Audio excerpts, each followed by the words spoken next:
Episode number 41. The turning of the key in the lock reminded Kay that he had not wanted to stay too long.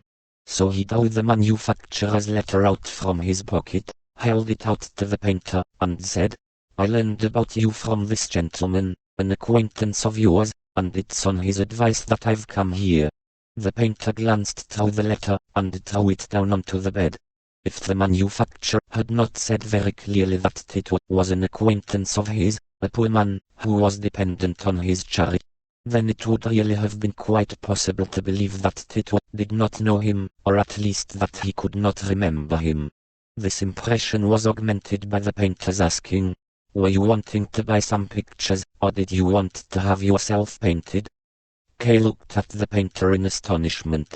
What did the letter actually say?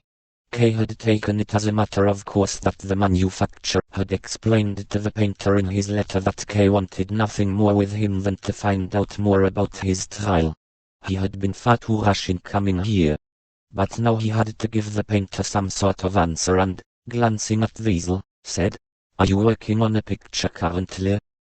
"Yes," said the painter, and he took the shirt hanging over the easel and threw it onto the bed after the letter. "It's a portrait. Quite a good piece of work, although it's not quite finished yet." This was a convenient coincidence for Kay. It gave him a good opportunity to talk about the court as the picture showed, very clearly, a judge. What's more, it was remarkably similar to the picture in the lawyer's office, although this one showed a quite different judge, a heavy man with a full beard, which was black, and bushy, and extended to the sides far up the man's cheeks. The lawyer's picture was also an oil painting, whereas this one had been made with pastel colors, and was pale, and unclear. But everything else about the picture was similar, as this judge, too, was holding tightly to the arm of his throne, and seemed ominously about to rise from it. At first Kay was about to say, "He certainly is a judge," but he held himself back for the time being, and went closer to the picture as if he wanted to study it in detail. There was a large figure shown in middle of the throne's backrest, which Kay could not understand, and asked the painter about it. "That'll need some more work done on it," the painter told him, and taking a pastel crayon from a small table he added a few strokes to the edges of the figure, but without making it clear as far as Kay could make out. "That's the figure of justice," said the painter, finally. "Now I see," said Kay. "Here's the blindfold, and here are the scales. But aren't those wings on her heels, and isn't she moving?" "Yes," said the painter. "I had to paint it like that according to the contract. It's actually the figure of justice, and the goddess of victory all in one." "That is not a good combination," said Kay with a smile. "Justice needs to remain still, otherwise the scales will move about, and it won't be possible to make a just verdict." "I'm just doing what the client wanted," said the painter. "Yes, certainly," said Kay, who had not meant to criticize anyone by that comment. "You've painted the figure as it actually appears on the throne." "No," said the painter. "I've never seen that figure, or that throne. It's all just invention, but they told me what it was I had to paint." "How's that?" asked Kay, pretending not fully to understand what the painter said. "That is a judge sitting on the judge's chair, isn't it?" "Yes," said the painter. "But that judge isn't very high up, and he's never sat on a throne like that. And he has himself painted in such a grand pose. He's sitting there just like the president of the court." "Yeah, gentlemen like this are very vain," said the painter. "But they have permission from higher up to get themselves painted like this. It's laid down quite strictly just what sort of portrait each of them can get for himself. Only it's a pity that you can't make out the details of his costume and pose in this picture. Pastel colors aren't really suitable for showing people like this." "Yes," said Kay. "It does seem odd that it's in pastel colors." "That's what the judge wanted," said the painter. "It's meant to for a woman." The sight of the picture seemed to make him feel like working. He rolled up his shirt sleeves, picked up a few of the crayons, and Kay watched as a reddish shadow built up around the head of the judge under the quivering tips, and radiated out the two edges of the picture. This shadow play slowly surrounded the head like a decoration, all of distinction. But around the figure of justice, apart from some coloration that was barely noticeable, it remained light, and in this brightness the figure seemed to shine forward so that it now looked like neither the god of justice, nor the god of victory. It seemed now, rather, to a perfect depiction of the god of the hunt. Kay found the painter's work more engrossing than he had wanted, but finally he reproached himself for staying so long without having done anything relevant to his own affair. "What's the name of this church?" he asked suddenly. "I'm not allowed to tell you that," the painter answered. He was bent deeply over the picture, and clearly neglecting his guest who, at first, he had received with such care. Kay took this to just a foible of the painter's, and it irritated him as it made him lose time. "I take it you must be a trustee of the court," he said.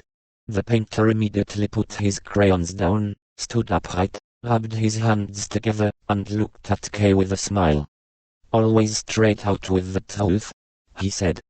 "You want to learn something about the court, like it says in your letter of recommendation, but then you start talking about my pictures to get me on your side. Still, I won't hold it against you. You weren't to know that that was entirely the wrong thing to try with me." "Oh, please," he said sharply, repelling K's attempt to make some objection. He then continued, "And besides, you're quite right in your comment that I'm a trustee of the court." He made a pause, as if wanting to give Kay the time to come to terms with this fact. The girls could once more be heard from behind the door. They were probably pressed around the keyhole, perhaps they could even see into the room through the gaps in the planks. Kay found the opportunity to excuse himself in some way as he did not wish to distract the painter from what he was saying, or else perhaps he didn't want him to get too far above himself, and in this way make himself to some extent unattainable, so he asked, "Is that a publicly acknowledged position?" "No," was the painter's curt reply, as if the question prevented him saying it more. But Kay wanted him to continue speaking, and said, "Well, positions like that aren't officially acknowledged, can often have more influence than those that are." "And that's how it is with me," said the painter, and nodded with a frown.